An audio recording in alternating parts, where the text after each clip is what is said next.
कोई नहीं ले सकता। ये हमारा भारत की जनता को वादा है।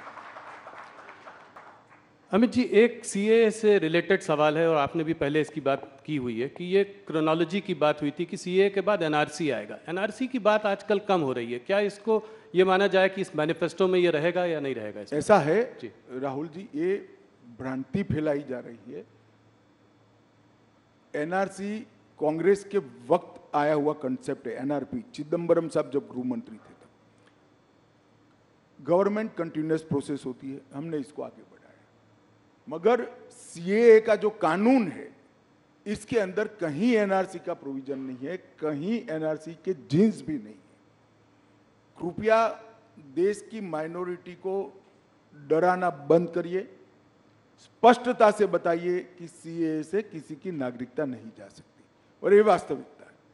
नहीं, पर एनआरसी क्या बीजेपी के मैनिफेस्टो में होगा? अगले टर्म में इसको देखेंगे। अब मैं तो मैनिफेस्टो कमेटी में अभी ड्राफ्ट कोई आया नहीं है, जब पार्लियामेंट्री बोर्ड के सामने आएगा तब देखेंगे। परंतु मैं इस मंच से इसकी घोषणा भी नहीं कर सकता, परंतु मैं इतना स्पष्ट कर देना चाहता हूं, अभी देश के सामने सीए का कानून है जिसमें एनआरसी के कोई वायरस नहीं है। क्या कहते हैं, इस पिछले आपका जो 5 साल का कार्यकाल रहा उसमें आप लोगों ने बहुत बड़े काम किए। 370 अभी सीएए की हम लोग बात कर रहे थे। एक यूनिफॉर्म सिविल कोड की भी बात हुई है और इसको आपने जो है उत्तराखंड के गवर्नमेंट के उसके माध्यम से शुरुआत भी की है।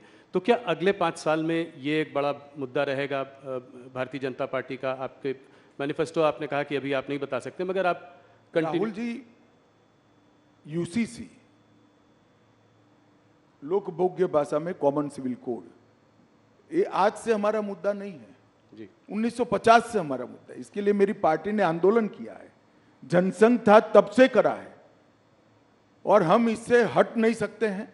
हम मानते हैं कि पंथ निरपेक्ष देश में सभी के लिए एक कानून होना चाहिए, इसमें किसी से कोई मतभेद। और हम इस बात को जनता के सामने मुखरता के साथ रखेंगे। उत्तराखंड सरकार यूसीसी लेकर आई है और इस यूसीसी पर इसकी अब सोशल, लीगल, जुडिशियल सभी प्रकार की स्क्रूटिनी होगी, और उसके बाद में कोई एक कॉमन मत भी बनेगा देश का। परंतु यूसीसी भारतीय जनता पार्टी का देश की जनता को वादा है। हिंदू हो, मुस्लिम हो, सिख हो, ईसाई हो, बौद्ध हो, ये सभी ने एक कानून से जीना चाहिए। धार्मिक स्वतंत्रता में कोई दखल नहीं करनी चाहिए। लग्न की पद्धति क्या हो, अपने अपने धर्म के हिसाब से हो, परंतु कानून एक होना चाहिए। ये हमारे संविधान निर्माताओं ने तय की हुई बात है, ये कोई भारतीय जनता पार्टी का एजेंडा नहीं है। हमने यूसीसी को हमारे गाइडिंग प्रिंसिपल्स में एक्सेप्ट किया था, जिसको अंबेडकर जी, सरदार पटेल, जवाहरलाल जी, राजेंद्र बाबू सब ने स्वीकारा था। ये सारे कांग्रेस के नेता थे जी, और सब ने स्वीकारा था कि उचित समय पर देश के विधानमंडल और देश की संसद इस देश के अंदर यूनिफॉर्म सिविल कोड लेकर आएगी। एक आदर्श हमारे सामने रखा था, जो पूरी करने की दिशा में भारतीय जनता पार्टी की उत्तराखंड सरकार ने, हमारे मुख्यमंत्री धामी जी ने इसको आगे बढ़ाया। डीएमके ने आज जो है अपने मैनिफेस्टो में कहा है कि अगर वो सरकार, उनकी सरकार आती है इंडिया अलायंस की, तो इन सबको रिपील करेगी, सीएए को रिपील करेगी। किसने कहा है? डीएमके। डीएमके कहाँ पावर में आनी है भाई? जी, डीएमके का सवाल ही नहीं है, वो तो इसीलिए ऐसा। ऑपोजिशन पार्टीज का कहना है कि क्या मुसलमानों को शरिया और हदीस के हिसाब से रहने का हक नहीं है? देखिए, ये भी एक प्रकार की भ्रांति है। शरिया और हदीस के हिसाब से 1937 से नहीं रह रहा है इस देश का मुसलमान।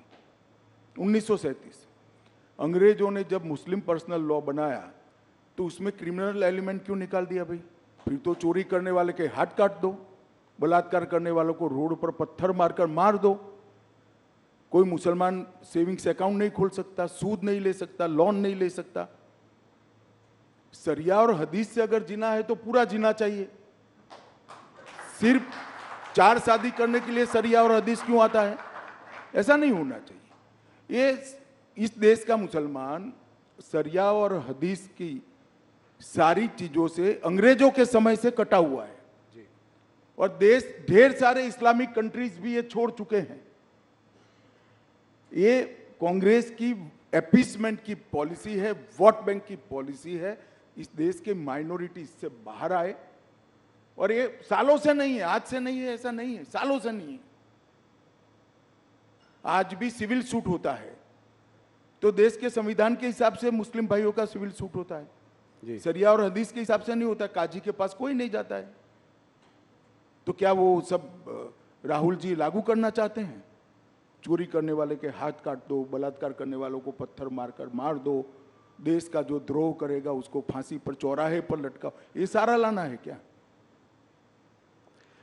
अमित जी, थोड़ी सी बात करते हैं साउथ इंडिया की, जहाँ पे कि मोदी जी का बहुत बड़ा फोकस रहा है। पिछले 2-3 महीनों से वहाँ बहुत बार गए हैं। आप लोगों को भी उम्मीद है कि इस बार साउथ इंडिया में भारतीय जनता पार्टी की परफॉर्मेंस बहुत अच्छी होगी। सबसे पहला सवाल तो ये है कि कांग्रेस के वरिष्ठ नेता, ये उनमें से मतलब वाकई एक बड़े वरिष्ठ नेता ने कहा कि साउथ इंडिया जो है दक्षिण भारत को एक अलग देश होना चाहिए। पहले तो मैं जानना चाहता हूँ कि आप इसके बारे में क्या कहना चाहेंगे? देखिए, इसका जवाब तो सच अर्थ में राहुल जी को देना चाहिए। आज तक कांग्रेस ने उस नेता के बयान से कन्नी नहीं काटी। देश की जनता तो मान रही है, कांग्रेस का पॉलिसी है कि इस देश का 2 टुकड़ा होना चाहिए, साउथ इंडिया और नॉर्थ इंडिया जी।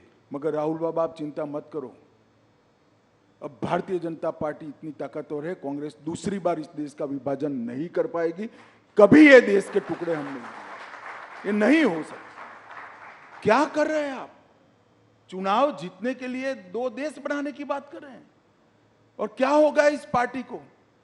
इतनी पुरानी पार्टी, आजादी का आंदोलन करने वाली पार्टी, वो इस बयान से कन्नी नहीं काटती है, इनको नोटिस नहीं देती है और फिर से टिकट दे दिया। क्या कहना चाहते हैं आप? उसका जवाब तो कांग्रेस पार्टी ने देना पड़ेगा चुनावों में। आपसे एक सीधा सवाल पूछना चाहता हूं कि 130 लगभग जो सीटें हैं साउथ में, आपको कितनी उम्मीद है इस बार आएंगी? पिछली बार तो आपको कर्नाटका और तेलंगाना के बीच में 29 सीटें मिली थी। देखिए, तुम इधर उधर ईस्ट वेस्ट साउथ सेंटर मत गिनो भाई, 370 गिन लेना। नहीं, 370 में नॉर्थ में तो बहुत सारे प्रदेशों में आपकी करीब करीब पूरी सीटें हैं। तो मैं कह रहा हूं कि एडिशनल 70 सीटें कहां से आएंगी? ऐसा है भाई, जब मैं 300 कहता था तब भी तुमने, राहुल जी, मुझे ये सवाल 2019 में पूछा था कि तुम लाओगे कहाँ से। मैंने कहा काउंटिंग के दिन दोपहर को बता दूंगा, और हमारी 300 पार हो गई। इस बार भी मैं कहता हूँ, काउंटिंग को 12 बजे मुस्कुराते हुए चेहरे पर कहना, मोदी का वादा पूरा हुआ, लक्ष्य पूरा हुआ, भाजपा 370 पार। मैं ये देखना चाह रहा हूँ कि कहाँ से आप और उम्मीद देख रहे हैं। जैसे कर्नाटका में आपके ढेर सारे स्पेस है जी। बंगाल में हम बढ़ सकते हैं, उड़ीसा में बढ़ सकते हैं, तेलंगाना में बढ़ सकते हैं, हम तमिलनाडु केरल में बढ़ सकते हैं, ढेर सारी जगह है, पंजाब में बढ़ सकते हैं। नीचे से शुरू करते हैं, केरला में अकाउंट खुलेगा इस बार? भाई, मैं आपको कहता हूँ, आप पिसमिल अकाउंट में मत जाओ राहुल बाबू। आप 370 गिन लेना, मैं उस दिन आपके शो पर आऊँगा और बताऊँगा कि हमने कहा था देश की जनता के आशीर्वाद से, और इसमें भाजपा का कोई पराक्रम नहीं है। इस देश की जनता का स्नेह नरेंद्र मोदी जी पर है, हमारे नेतृत्व पर है, हमारी पार्टी पर है।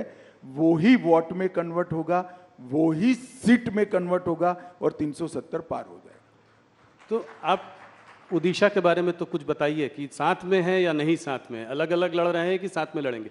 पांडियन जी यहाँ आए थे, उन्होंने कहा कि सब प्रधानमंत्री के हाथ में है। अभी तय नहीं हुआ है, राष्ट्रीय अध्यक्ष जी हमारे तय करेंगे, परंतु इतना निश्चित है कि हम उड़ीसा में हमारी स्ट्रेंथ बहुत बड़ी करने जा रहे हैं। उड़ीसा की जनता का मोदी जी के प्रति जो प्यार है, वो हमारे कार्यकर्ता